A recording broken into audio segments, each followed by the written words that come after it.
So, అందుకే ఎక్కువ importance ఎందుకు ఇస్తారు అంటే బ్యాక్ ఎండ్‌కి సెక్యూరు మనకు కావాల్సిన ప్రతి ఒక్క లాజిక్‌ని గూడా బ్యాక్ ఎండ్‌లోనే ఇంప్లిమెంట్ చేసుకుంటాం కాబట్టి. సింపుల్‌గా చెప్పాలి అంటే ఎగ్జాంపుల్‌కి బుక్ మై షో అందరూ చూసుంటారు. సో, బుక్ మై షోలో కొన్ని సినిమాలకి ఏ సర్టిఫికేట్ ఇస్తారు, వాటికి ఏజ్ రిస్ట్రిక్షన్ ఉంటది. సో, స్పెసిఫిక్‌గా ఎవరైతే టికెట్ బుక్ చేస్తున్నారో వాళ్ళకి మనము యూఐలో చూపించలేదు అంటే వాళ్ళకి తెలీదు. బట్ యూఐలో చూపించినా గాని ఇన్ కేస్ ఒక పర్సన్ బుక్ చేసినాడు టికెట్ తెలియక ఫ్యామిలీ తోటి అంటే అప్పుడు బ్యాక్ ఎండ్‌లో ఆ వాలిడేషన్ ఉంటది. సో, వీళ్ళ ఏజ్ అనేది మెన్షన్ చేసి ఉంటే గనక సో అండ్ సో ఏజ్ వాళ్ళకి ఇది not eligible. It is restricted అన్నట్టుగా. ఇలాంటి ఒక కైండ్ ఆఫ్ లాజిక్స్ బిజినెస్‌కి అవసరమయ్యే లాజిక్స్ ఇలాంటివన్నీ గూడా బ్యాక్ ఎండ్‌లోనే రాస్తారు. సో, అందుకే బ్యాక్ ఎండ్ అనేది ఇంపార్టెంట్ అండ్ సెక్యూర్‌ది. సో, దాంట్లో ఉండే ఒకానొక ప్రాసెస్, ఒకానొక లాంగ్వేజ్ ఏంటి అంటే జావా. అంటే జావా. సో, ఇప్పుడు ఈ జావా యూజ్ చేసి మనం బ్యాక్ ఎండ్ అప్లికేషన్స్ ఎలా రాస్తాము అనేది చూద్దాం. సో, ఇదంతా ఏంటి అంటే ఎందుకు యూజ్ చేస్తున్నాము? బట్ ఏదైనా మనం ఒక కొత్తగా తీసుకోవాలి అంటే ఫస్ట్ దాన్ని మనం సెటప్ జేసుకోవాలి. ఎగ్జాంపుల్‌కి నా దగ్గర ఒక కొత్త మొబైల్ ఉంది. ఆ మొబైల్ ఫోన్‌లో నేను తీసుకున్న తర్వాత నా ఫ్రెండ్‌కి మనీ ట్రాన్స్‌ఫర్ చేయాలనుకుంటున్నాననుకో. సో, మనీ ట్రాన్స్‌ఫర్ చేయాలి అంటే ఫస్ట్ ఆఫ్ ఆల్ నాకేం కావాలి? నా ఫోన్‌లో internet connection and PhonePe, Google Pay any UPI application అనేది ఉండాలి. కాబట్టి మనం ఇన్‌స్టాల్ చేసుకోవాలి. సిమిలర్ వేలో మనం ఏదన్నా ఒక లాంగ్వేజ్ తోటి వర్క్ చేసేటప్పుడు కూడా ఫస్ట్ ఇన్‌స్టాల్ చేసుకోవాలి. యాజ్ లైక్ మనం మొబైల్ ఫోన్‌లో ఎలాగైతే ఒక అప్లికేషన్‌ని ఇన్‌స్టాల్ చేసుకుంటామో ఒక సాఫ్ట్‌వేర్‌ని, సిమిలర్ వేలో మనం జావాని కూడా ఇన్‌స్టాల్ చేసుకోవాలి. ఓకే. సో, ఇన్‌స్టాలేషన్‌కి మనం వెళ్ళాల్సిన వెబ్‌సైట్ ఏంటి అంటే ఆరకిల్ వెబ్‌సైట్. సో, ఆరకిలే ఎందుకు అంటే జావా అనే దాన్ని ఒరాకిల్ వాళ్ళు సపోర్ట్ చేసి వాళ్ళు ఆన్ టాప్ జనాలకి కావాల్సిన ఫీచర్స్ అన్నీ యాడ్ చేసి ఇస్తున్నారన్నమాట. అందుకే వాళ్ళ సెపరేట్ వెబ్‌సైట్‌లోకే వెళ్లి ఆరకిల్ నుంచి మనం డౌన్‌లోడ్ చేసుకోవాల్సుంటది. సో, డౌన్‌లోడ్ చేసుకునిన తర్వాత ఖచ్చితంగా దాన్ని ఇన్‌స్టాల్ గూడా చేయాలి. ఇప్పుడు మనం ఒక ఏపీకేని తీసుకొని ఫోన్‌లో పెట్టుకుంటే అది వర్క్ అవ్వదు. ఇన్‌స్టాల్ చేసి ఓపెన్ చేయగలిగితేనే వర్క్ అవుతుంది. సిమిలర్ వేలో మన జావాని కూడా డౌన్‌లోడ్ చేసుకొని ఇన్‌స్టాల్ చేసుకోవాలి. ఈ పర్టిక్యులర్ దాంట్లో ఇన్‌స్టాల్ చేసేటప్పుడు మనకు క్లియర్‌గా మన సిస్టమ్ యొక్క కంపాటబిలిటీ మనకు తెలుసు. 64 బిట్టా, 84 బిట్టా, ఏ టైప్ విండోస్ వెర్షన్ అనేది ఓఎస్ ఏదైతే మనకుంటదో ఆ టైప్‌ని తీసుకొని స్పెసిఫిక్‌గా దాన్ని ఇన్‌స్టాల్ చేసుకోవాలి. మోస్ట్ ఆఫ్ ద టైము మనం ఇన్‌స్టాలర్ తీసుకోవడం బెటర్. .exe అని ఉంటది. ఓకే. ఈ .exeని డౌన్‌లోడ్ చేసుకున్న తర్వాత అది మనకు మన ఫోల్డర్‌లోకి డౌన్‌లోడ్స్‌లోకొస్తది. దాన్ని జస్ట్ డబుల్ క్లిక్ చేసి డౌన్‌లోడ్ చేసుకోవచ్చు. ఇన్‌స్టాల్ చేసుకోవచ్చు. ఒక్కసారి అయిన తర్వాత. సో, నేను జస్ట్ రఫ్‌గా ఆ ప్రాసెస్ ఏంటనేది చూపిస్తాను. సో, యాక్చువల్‌గా మనం ఎప్పుడైనా గాని ఒక మొబైల్ అప్లికేషన్ లేదా ఏదైనా ఒక కొత్త సాఫ్ట్‌వేర్ అనేది చూస్తే దానికి స్పెసిఫిక్‌గా ఒక వెర్షన్ అనేది ఉంటది. సో, ఆ వెర్షన్ అనేది ఏంది అంటే మనం సింపుల్‌గా చెప్పాలి అంటే 'రోబో' సినిమా ఫస్ట్ వెర్షన్ 'రోబో' అని ఉంటది. సెకండ్ 2.0 అని వస్తది. ఏంటి అంటే ఎగ్జిస్టింగ్ ఉన్న మెషిన్‌లోనే కొత్త ఫీచర్స్‌ని ఇంకా యాడ్ చేసి మళ్ళీ దాన్నే ఇంట్రొడ్యూస్ చేస్తారు. అదే వెర్షన్ అంటున్నాం. సో, అలాంటి వెర్షన్స్ జావాలో 1, 2, 3, 4 అని చెప్పి ప్రెజెంట్ 21 వెర్షన్స్ వరకు రిలీజ్ చేసుంటారు. సో, అప్ టు ఈ 21 వెర్షన్స్ అనేటివి రీ మొత్తం కావాల్సిన వాళ్ళు యూజ్ చేసుకుంటారు. ఎక్కడైతే మనం కొత్త అప్లికేషన్ డెవలప్ చేస్తున్నామో అక్కడ. సో, ఆ యూజ్ చేసుకునే ప్రాసెస్‌లో మనం ఇప్పుడు ప్రెజెంట్ బేసిక్ ఏంటి అంటే మినిమమ్ ఎంతుండాలి అంటే 8 వెర్షన్ అనేది ఉండాలి. సో, ఎక్కడైనా ఈ 8 వెర్షన్ నుంచే స్టార్ట్ అవుతాం. బిలో వెర్షన్స్ అన్నీ గూడా మనకు స్లో ఉంటాయి. కొన్ని అప్‌డేటెడ్ ఫీచర్స్ మనకి అవైలబుల్‌లో ఉండవు. కాబట్టి ఎప్పుడూ గూడా 8 తీసుకోవడానికి ట్రై చేయండి minimum. So, that is the minimum thing అండి. సో, ఒక్కసారి మనకు డౌన్‌లోడ్ అయిపోయిన తర్వాత యాక్చువల్‌గా ఇది కొన్ని క్రెడెన్షియల్స్ అడుగుతుంది. సో, మీరు ఆల్రెడీ అకౌంట్ ఉంటే గనక వెళ్ళిపోయి క్రియేట్ చేసుకొని డౌన్లోడ్ చేసుకోవచ్చు. సో వన్స్ డౌన్లోడ్ అయిన తర్వాత దాన్ని సింపుల్‌గా డబుల్ క్లిక్ చేసుకుంటే ఇన్‌స్టాల్ చేసుకుంటూ వెళ్ళిపోవడమే. ఇన్‌స్టాలేషన్‌కి ఏం పెద్ద ప్రాసెస్ డిఫికల్టీస్ అయితే ఉండవు. బట్ సో ఇన్‌స్టాల్ చేసిన తర్వాత యాక్చువల్‌గా అందులో వచ్చే మనకు పర్టిక్యులర్ ఫైల్‌ని మనము జార్ అని అంటాం. సో, ఆ జార్ ఫైల్ అనేది ఎందుకు? అదేం జేస్తది? ఎలా వర్క్ అవుతదనేది నేను చెప్తాను. ఎందుకు అంటే ఇది బేసిక్ ఇంపార్టెంట్. సో, ఫస్ట్ మనం జావా తీసుకోంగానే అసల జావా అనేది ఎలా వర్క్ అవుతుంది? సింపుల్‌గా డౌన్‌లోడ్ చేసి ఇన్‌స్టాల్ చేస్తే వర్క్ అయిపోతదనేది కాదు గదా! సో, అది ఎలా వర్క్ అవుతదనేది కూడా మినిమమ్ ఒక ఐడియా ఉండాలి. సో, దానికోసం నేను ఈజీగా ఉండడానికి కొన్ని సింపుల్ థింగ్స్ చెప్తాను. అసలు ఈ జావా అనే వాటిలో ఏముంటాయి అని. సో, బేసికల్‌గా మనం ఏదన్నా ఒక వర్క్ చేయాలి అంటే ఒక 4 ఫీట్ ఒక చిన్న గుంత తవ్వాలి అంటే, ఫస్ట్ థింగ్ ఏంటంటే మనకొచ్చిన రిక్వైర్మెంట్. ఏది? ఒక చిన్న గుంత తవ్వాలి అని.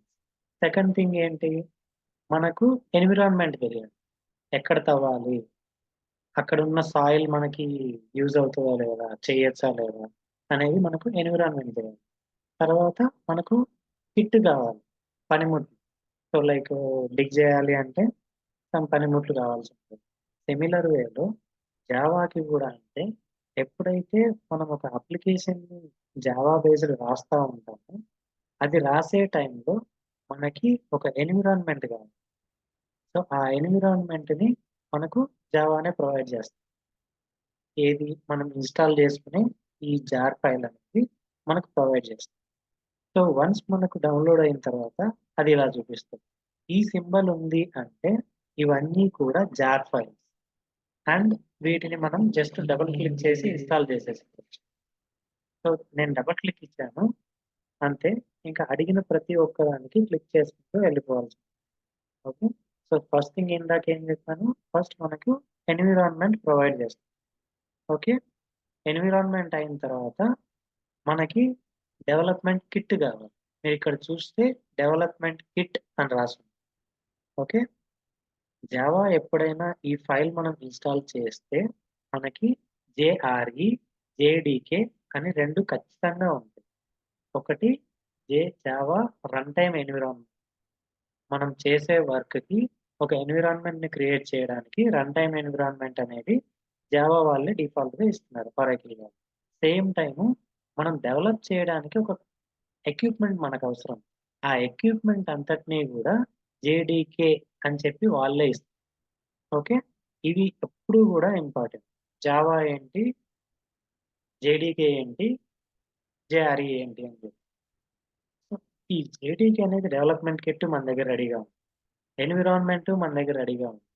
నేను నిన్న జెప్పినాను. ఏదన్నా మనం ఒకటి అప్లికేషన్‌ని యూజ్ చేయాలి అంటే ఖచ్చితంగా సర్వర్ అనేది కావాలి. రన్ జేయాలంటే అని జెప్పి.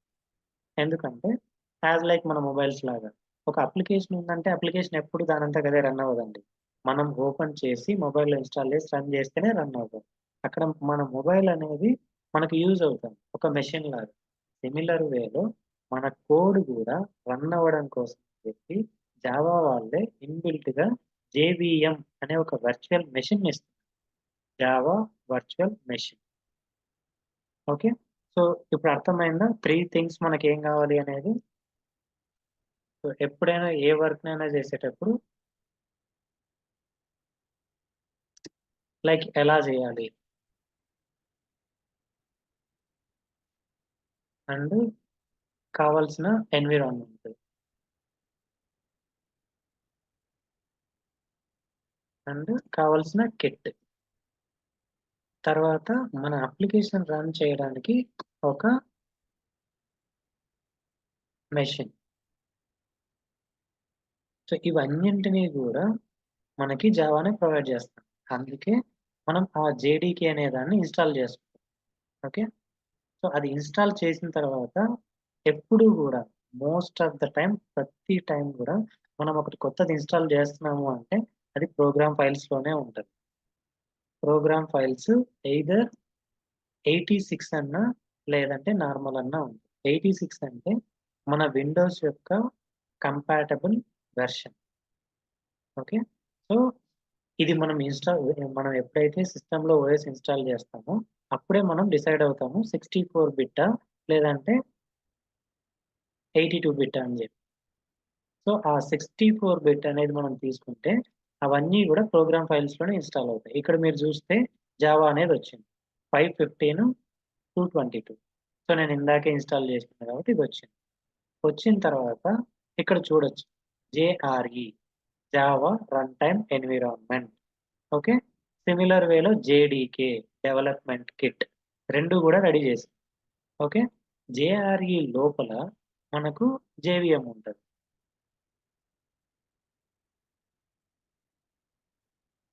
ఓకే. అది సమ్‌వేర్ ఒక లిబ్ ఫైల్‌లో ఒక దగ్గర ఉంటది. నేను దాన్ని చూపిస్తాను మళ్ళీ. ఓకే.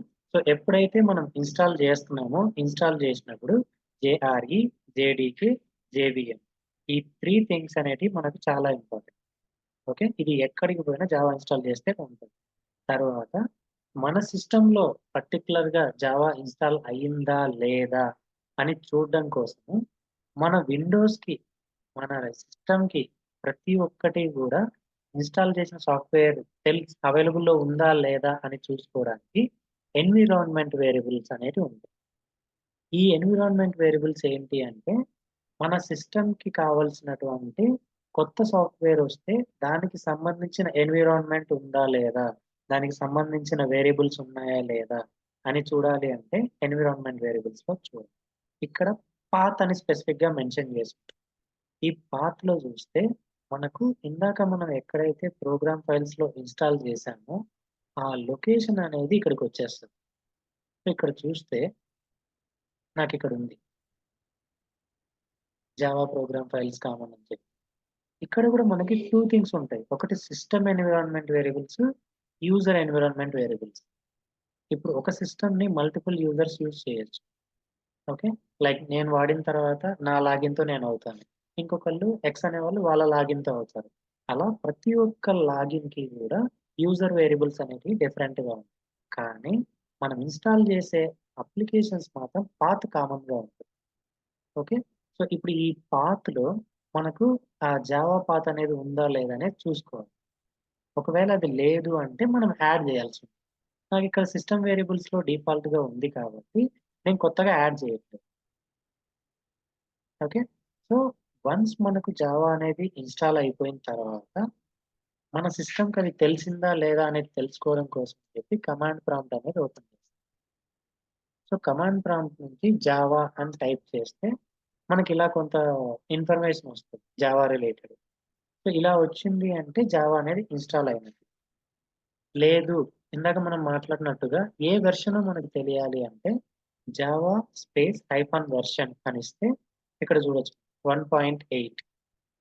సో, మనం డౌన్‌లోడ్ చేసింది గూడా 8 వెర్షన్. సో, 8 వెర్షన్ అంటే డిఫాల్ట్‌గా 1.8 అనే మనకుంటది. ఓకే. సో, ఇది ఇన్‌స్టాల్ చేసే ప్రొసీజర్ ఉంది. ఇందాక నేను మీకు చెప్పాను. ఒక వర్చువల్ మెషిన్‌ని మనకి అవైలబుల్‌లో పడతది అని. సో, అదే ఇక్కడ కూడా చెప్తాను. ఇది రన్ టైమ్ ఎన్విరాన్మెంట్ అని చెప్పి. ఓకే. సో, మనకి 2 థింగ్స్ ఉంటాయి. ఎప్పుడైతే ఒక కోడ్‌ని మనం రాసి దాన్ని తీసుకొని పోయి రన్ చేయాలి అని అనుకుంటా ఉంటామో, ఫస్ట్ థింగ్ మనకు జావా అనేది ఇన్‌స్టాల్ చేసుంటుంది. ఓకే. సెకండ్ థింగ్ ఏంటి అంటే కోడ్ రాయడానికి మనకొక ప్లేస్ కావాలి. ఓకే. ఆ ప్లేస్‌ని మనం యూజ్ చేసే సాఫ్ట్‌వేర్స్ కొన్ని ఉన్నాయండి. సో, వాటిని మనం ఏమంటున్నాము టెక్నికల్ టెర్మినాలజీలో అంటే ఇంటిగ్రేటెడ్ డెవలప్‌మెంట్ ఎన్విరాన్మెంట్ అంటున్నాం. ఐడీఈ. ఓకే. సో, ఇప్పుడు ఈ ఐడీఈస్ అనేటివి మళ్ళీ మనకు చాలా ఉన్నాయి. సో, వీటిల్లోకొస్తే మనకు ఎక్లిప్స్ అనేది అందరికీ తెలిసుంటది. డిఫాల్ట్‌గా యూజ్ చేసేది. తర్వాత స్ప్రింగ్ టూల్ షూట్ అని ఉంటది. ఇది ఎస్‌టీఎస్ అండి. తర్వాత ఇంటెలిజే. తర్వాత విజువల్ స్టూడియో కోడ్. అది వీఎస్ కోడ్ అని ఉంటది. ఓకే. ఇలా కాకుండా మార్కెట్‌లో ఇంకా మనకు చాలా అవైలబుల్‌లో ఉంటాయి. ఇవన్నీ గూడా ఏంది అంటే మనము కొత్తగా కోడ్ రాసుకోవడానికి మనకు ఫీజిబుల్‌గా ఉండేది ఆప్షన్ ఉండేది ఏంటి అంటే ఈ ఎన్విరాన్మెంట్స్ క్రియేట్ చేసి వాటితో వచ్చే ఒక టూల్ లాంటిది. ఒక సాఫ్ట్‌వేర్ లాంటిది. దానికి ప్రెజెంట్ నేను స్ప్రింగ్ టూల్ షూట్ అనేది తీసుకున్నాను. ఓకే. చూడండి స్ప్రింగ్ టూల్ షూట్.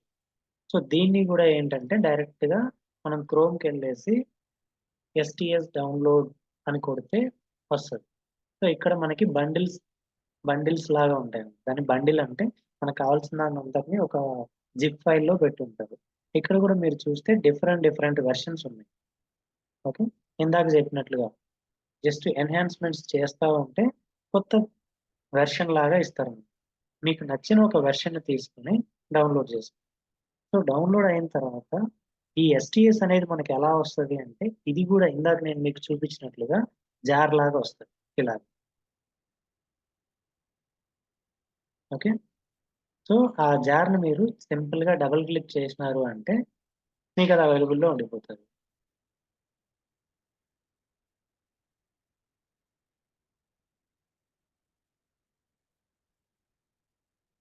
ఇక్కడ ఇలాగొస్తది. సో, దీన్ని మీరు డబుల్ క్లిక్ చేస్తే మీకు ఇలా ఓపెన్ అవుతుంది.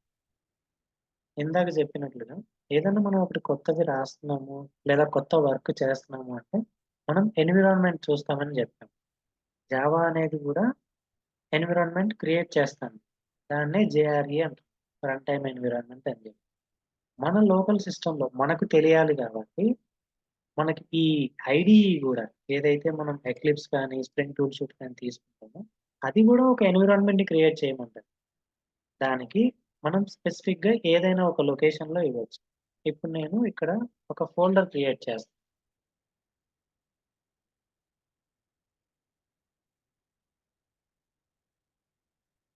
ఈ ఫోల్డర్ తోటి ఆటోమేటిక్‌గా నాకు ఒక ఎన్విరాన్మెంట్ క్రియేట్ అయిపోతది. సో, ఆ ఎన్విరాన్మెంట్‌లోకెళ్ళి నేను డెవలప్ చేయొచ్చు కోడ్. ఓకే. సో, ఇక్కడ ఇంకొక థింగ్ ఏంటి అంటే స్మాల్ థింగ్.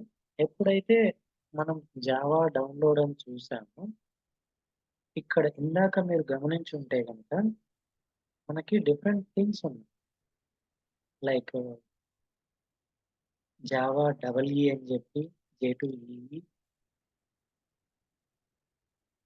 జే2ఎస్ఈ, జే2ఎంఈ అని ఉంటాయి. సో, వీటన్నింటికి గూడా ఒక డిఫరెంట్ యూనిక్ ఫీచర్స్ ఉంటాయి. ఇక్కడ మీరు చూస్తే ఎస్ఈ అని ఓకే. లేదా ఇంకా ఏంటి అంటే జావా డబల్ ఈ. ఓకే. ఇది ఉంది.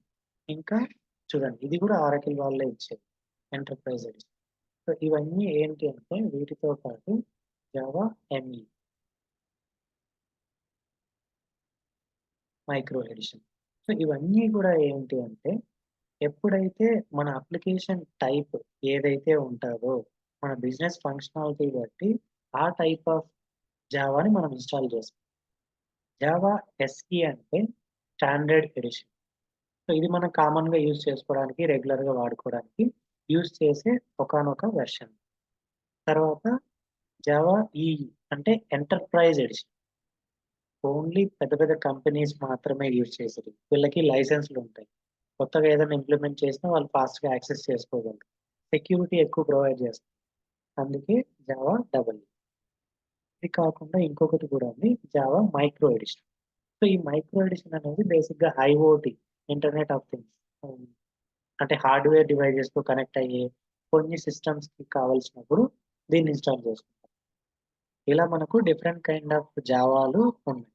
కాబట్టి మనం వాటి గురించి కూడా అట్‌లీస్ట్ ఒక ఐడియా ఉండాలి. ఏంటి ఎస్‌ఈ, ఏంటి డబల్ ఈ అని. ఓకే. ఒక్కసారి క్లియర్‌గా మనం ఒక ఎన్విరాన్మెంట్‌ని క్రియేట్ చేసిన తర్వాత ఈ ఐడీఈ అనేది ఇలా ఉంటది.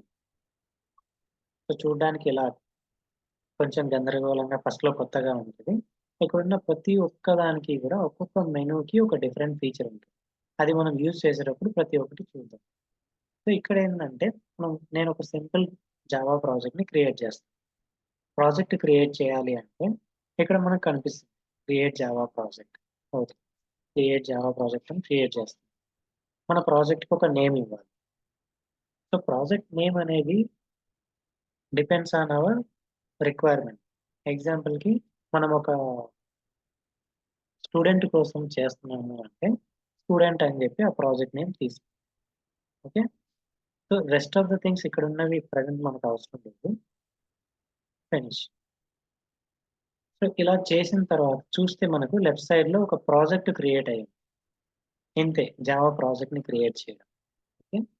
సో ఒక్కసారి మనం క్రియేట్ చేసిన తర్వాత మనం క్రియేట్ చేసే టైంలో దానికి కావాల్సిన రన్ టైంకి అవసరమైన జార్లన్నీ తెచ్చి పెట్టేసుకుంటాం. ఇలా వర్క్ ఆటోమేటిక్‌గా అదే చేసుకుంటది. ఇక్కడున్న ప్రతి ఒక్క ఫైలు గూడా మనకి ఇంపార్టెంటే. వీటన్నింటిని గూడా జార్స్ అంటాం. మీరు గమనిస్తే ఆ ఫైల్ చివర్లో ఆ ఎక్స్‌టెన్షన్‌లో గూడా మనకు కనపడతది. ఇక్కడ చూడండి. .jar okay. JAR అంటే జావా ఆర్చివ్. ఆ ఫైల్ టైప్ ఏంటి అనేది. సో ఈ ఫైల్స్ అన్నీ గూడా మనకవసరం. బట్ మీరు వీటినేం కదిలించొద్దు అవసరం లేదు. ఎందుకంటే డిఫాల్ట్‌గా మనకు జావానే ఇచ్చేస్తాను. ఓకే. బట్ మనం వాటి గురించి తెలుసుకోవాలి. మనం ఎప్పుడైతే ఒకటి క్రియేట్ చేస్తామో ఇలా డిఫాల్ట్‌గా క్రియేట్ అవుతది. అది మనకు అవసరం. ఓకే. సో జావాలో ఏంటి అంటే ఒక అప్లికేషన్ క్రియేట్ చేయడం తెలిసిన తర్వాత మనము ఒక ప్యాకేజ్‌ని క్రియేట్ చేయాలి. సో ప్యాకేజ్ అనేది ఏంటి అంటే ఒక బల్క్‌గా ఉన్న వాటన్నిటిని తీసుకొని ఒక గ్రూప్‌గా మనం పెట్టుకోవడమే ఒక ప్యాకేజ్ అంటాం. ఇంకా సింపుల్‌గా చెప్పాలంటే మనకు లైబ్రరీకెళ్తే బుక్స్ ఉంటాయి. సో బుక్స్ అన్నీ ఎక్కడ పడితే అక్కడ పెట్టరు. అవునా? ఒక సెక్షన్‌లో సైన్స్‌కి సంబంధించిన బుక్స్ పెడితే, ఇంకో సెక్షన్ మ్యాథ్స్, ఇంకో సెక్షన్ స్టాటిస్టిక్స్ ఇలా డిఫరెంట్ సబ్జెక్ట్‌ని బేస్ చేసుకొని ఆ పర్టిక్యులర్ బుక్స్ అన్నీ ఒక దగ్గర పెడతాం. అవునా? అలాగే మనము మనకు కావాల్సిన ఫంక్షనాలిటీ వాటన్నింటిని తీసుకెళ్ళి ఒక క్లాస్ అనే దాంట్లో పెట్టుకుంటాం. ఓకే. ఆ క్లాస్‌లు మల్టిపుల్ ఉంటాయి మన దగ్గర. క్లాసెస్ అంటే బుక్స్. ఆ బుక్స్ అన్నీ తీసుకెళ్ళి ఎలాగైతే ఒక పర్టిక్యులర్ సెగ్మెంట్ లాగా, ఒక పర్టిక్యులర్ కేటగరీ లాగా అరేంజ్ చేస్తారో, మన క్లాస్‌లని కూడా తీసుకెళ్ళి ఒక ప్యాకేజ్ అని చెప్పి ఒక ఫోల్డర్‌లో పెట్టుకుంటామనమాట. ఆ ప్యాకేజెస్ అన్నీ కలిపి మనకి ఈ ఎస్ఆర్‌సి అనే ఇంకొక ఫోల్డర్‌లో ఉంటాయి. ఏ ప్రాజెక్ట్ అయినా, ఏ అప్లికేషన్ అయినా మనం చూస్తే ఇది కామన్‌గా ఉంటది. ఎస్ఆర్‌సి. ఎస్ఆర్‌సి అంటే సోర్స్. సోర్స్ అంటే మనం రాసిన కోడ్ అంతా అక్కడే ఉంటది. ఈ సోర్స్ లోపల మనం కొత్తగా క్రియేట్ చేయాలి. క్రియేట్ చేసేటప్పుడు ఎలా తీసుకుంటామంటే న్యూ ఇందాక మనం ప్రాజెక్ట్ క్రియేట్ చేసాం. నెక్స్ట్ మనకేం కావాలి అంటే ప్యాకేజ్. సో, ఈ ప్యాకేజెస్ అనేటివి మనము చెప్పాను కదా! ఒక పర్టిక్యులర్ యాక్టివిటీని బట్టి ఆ క్లాస్‌లన్నీ తీసుకెళ్ళి అందులో పెడతాము అని చెప్పాను. సో, నేనిప్పుడు ఏం ప్యాకేజ్ ఆల్రెడీ స్టూడెంట్ అనే ఒక ప్రాజెక్ట్ క్రియేట్ చేసినా. ఆ స్టూడెంట్‌కి సంబంధించి సబ్జెక్ట్స్ అనే ఒక ప్యాకేజ్‌ని నేను క్రియేట్ చేస్తాను. కాకపోతే ఎప్పుడైతే మనం ఒక ప్యాకేజ్ అనేది క్రియేట్ చేస్తామో, ఆ ప్యాకేజ్ ఎప్పుడూ కూడా ఎలా ఉండాలి అంటే కామ్ డాట్ అని ఉండాలి. కామ్ డాట్ అనే ఎందుకు అంటే, ఇప్పుడు స్టూడెంట్ అని చూడంగానే ఇది సంథింగ్ ఏదో ఒక స్టూడెంట్ సంబంధించిన ఇన్ఫర్మేషన్ అని మనకి ఎలా అయితే తెలుస్తుందో, ఇది డొమైన్ కూడా దీన్ని మనం డొమైన్ అంటాం. డాట్ కామ్ అని. యాక్చువల్‌గా మనము ఎక్కడికెళ్ళినా గాని ఒక వెబ్‌సైట్ కొట్టాలి అంటే మనం ఏమని తీసుకుంటాము? ఎగ్జాంపుల్‌కి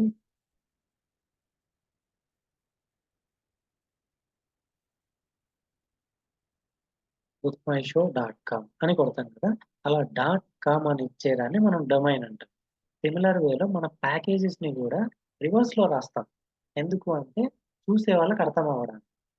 కోడ్ రాసే వాళ్ళకి, కొత్తగా రాసే వాళ్ళకి, కొత్తగా చూసే వాళ్ళకి అర్థం అవ్వడానికి ప్యాకేజ్ నేమ్ ఎప్పుడు గూడా కామ్ డాట్ సబ్జెక్ట్స్. ఈ ఎవరికి సంబంధించిన సబ్జెక్ట్స్? స్టూడెంట్ సంబంధించిన సబ్జెక్ట్స్. ఫినిష్. ఓకే. ఆ క్రియేట్ చేసిన ఒక ప్యాకేజ్‌లో ఏముంటాయని జెప్పాను? మల్టిపుల్ క్లాస్‌లు. క్లాస్ అంటే ఏంటి అంటే, మనకు కావాల్సిన ఒక పర్టిక్యులర్ రిక్వైర్‌మెంట్‌ని తీసుకెళ్ళి ఒక ఫైల్‌లో పెడితే దాన్నే ఒక క్లాస్ అంటాం. ఓకే. సో, రిక్వైర్‌మెంట్స్ ఎగ్జాంపుల్‌కి చెప్పాలి అంటే, నేను ఒక టికెట్ బుక్ చేసుకోవాలనుకుంటున్నాను. టికెట్ బుక్ చేసేటప్పుడు మనకు ప్రైమరీగా ఏం కావాలి? ఫస్ట్ నేను వెబ్‌సైట్ ఓపెన్, తర్వాత సీట్ సెలెక్ట్ చేస్తా, తర్వాత పేమెంట్‌కెళ్తా. అవునా? ఇవన్నీ గూడా డిఫరెంట్ టాస్క్‌లు. అందులో ఉన్న ప్రతి ఒక్కటి గూడా నేను చేయాలి. అప్పుడు ఇలా మనకు కావాల్సిన మల్టిపుల్ టాస్క్ ఇదంతా దేని కిందకొస్తుంది? సీట్ బుకింగ్ కింద లేదా బస్ బుకింగ్. ఆ బస్ బుకింగ్ మొత్తాన్ని కలిపి నేనొక క్లాస్ లాగా రాసి, ఆ క్లాస్ లోపల మనకు కావాల్సిన ఈ డిఫరెంట్ ఏవైతే టాస్క్‌లున్నాయో సీట్ సెలక్షన్, పేమెంటు, కన్ఫర్మేషన్ వీటన్నింటిని తీసుకెళ్ళి నేనక్కడ రాసుకుంటాను. ఓకే. దాంట్లోనే క్లాస్ అంటాం. సో, ఆ క్లాస్‌ని మళ్ళీ ఎక్కడి నుంచి క్రియేట్ చేస్తామంటే న్యూ క్లాస్.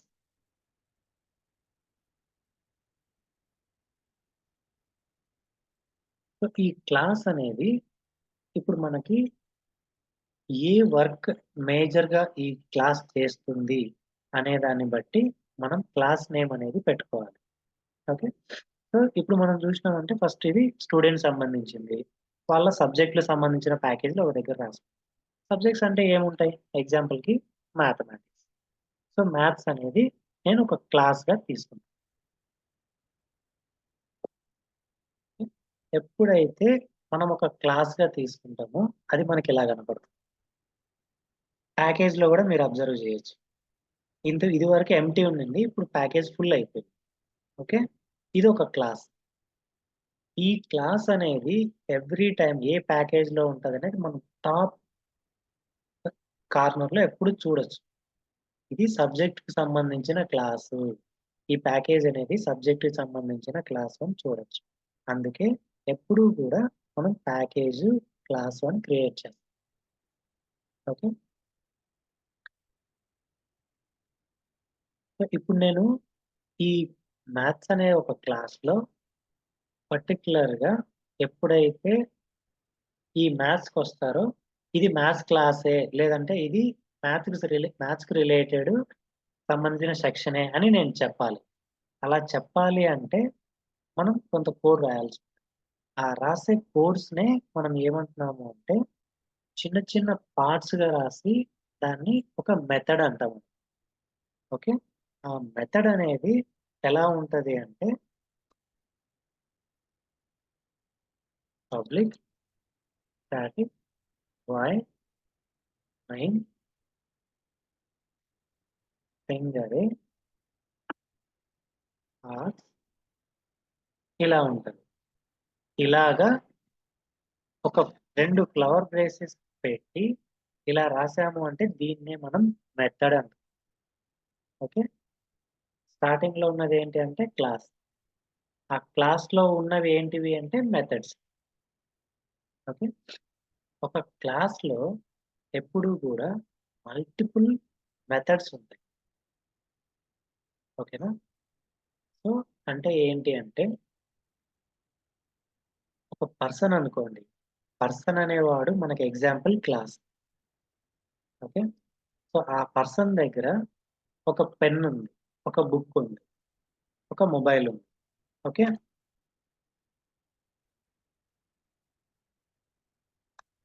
ఎప్పుడూ గూడా మనం ఆ పర్టిక్యులర్ వస్తువు మనకు కావాలి అంటే, ఆ పర్సన్‌ని పిలిచి, "నీ దగ్గరున్న పెన్ ఇవ్వు, బుక్ ఇవ్వు, మొబైల్ ఇవ్వు" అంటే ఆ పర్టిక్యులర్ వాటిని మనకిస్తాడు. అవునా? సో, అతని దగ్గర 3 ఉన్నాయి. ఇలాగే ఒక క్లాస్‌లో గూడా ఎప్పుడు మల్టిపుల్ థింగ్స్ ఉంటాయి. ఒక పెన్ సంబంధించిన మెథడ్ అవ్వచ్చు, బుక్ సంబంధించిన మెథడ్ అవ్వచ్చు, మొబైల్ సంబంధించిన మెథడ్ అవ్వచ్చు. ఎలాగైతే ఒక పర్సన్ దగ్గరున్న వాటిని వస్తువుల్లాగా ట్రీట్ చేసి మనం ఇమ్మంటామో, ఇక్కడ గూడా ప్రతి ఒక్కటి గూడా ఒక మెథడ్ లాగా ట్రీట్ చేస్తాం. అందుకే క్లాస్ అనేదాన్ని ఏమంటారు అంటే it is a real world entity అంటారు. రియల్ వరల్డ్ ఎంటిటీ అంటే ఏంటి? మనం రియల్‌గా డే టు డే లైఫ్‌లో మనకు కనపడే ఒక ఐటెమ్ లాంటివి క్లాస్‌లు గూడా అని అంటారు. అందుకే క్లాస్‌ని ఎప్పుడైనా డిఫైన్ చేయమన్నప్పుడు class is a real world entity. It is having the n number of methods అని చెప్తారు. ఓకే. సో, ఇప్పుడు నేను ఈ ఎప్పుడైతే మ్యాథ్స్ అనే ఒక క్లాస్ స్టార్ట్ అవుతుందో, నేనప్పుడు చెప్పాలనుకున్నా. ఇది మ్యాథ్స్ క్లాసే అని జెప్పి.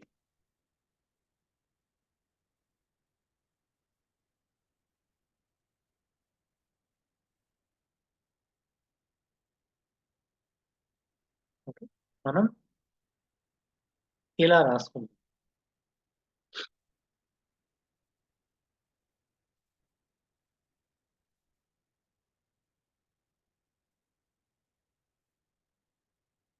సో, ఎప్పుడైతే మనం దీన్ని రన్ చేయాలి అనుకుంటామో, రైట్ క్లిక్ ఇచ్చి run as a Java application అని ఉంటది. రన్ చేస్తే, రన్ చేసింది ఇక్కడ మనకు కనిపిస్తుంది. దీన్నే కన్సోల్ అంటారు. Okay. So, this is the maths class. Okay. So, ఇది వాట్ ఈస్ జావా అంటే జేఆర్‌ఈ అని ఉంటది. జేడీకే అని ఉంటది ఇవన్నీ. సో, ఇలా ఒక ప్రోగ్రామ్ రాయాలంటే మనకు ఈ బేసిక్ థింగ్స్ కావాలి. ఈ మొత్తం సెటప్ కావాలి. ఈ సెటప్ యాజ్ ఇట్ ఈస్‌గా ఉంటేనే మనం ఒక జావా కోడ్‌ని గాని, ఒక అప్లికేషన్‌ని గాని రాయగలం. ఓకే. సో, ఇప్పుడు ఇంతవరకు మీరు చూసింది ఏంటి అంటే సెటప్ అంటే ఏంటి? అందులో ఉన్న జేఆర్‌ఈ, జేవీఎం, జేడీకే ఏముంటాయి? ఏ టైప్ ఆఫ్ వెర్షన్‌లుంటాయి? అనేది నేను చెప్పినాను. సో, నెక్స్ట్ మనం ఏదైనా కోడ్ రాయాలన్నా గాని కంప్లీట్‌గా ఇలాంటి ఒక ఐడీఈ యూజ్ చేసే రాస్తాం. ఓకేనా? ఇంతవరకు ఏమన్నా డౌట్స్ ఉంటే చెప్పండి.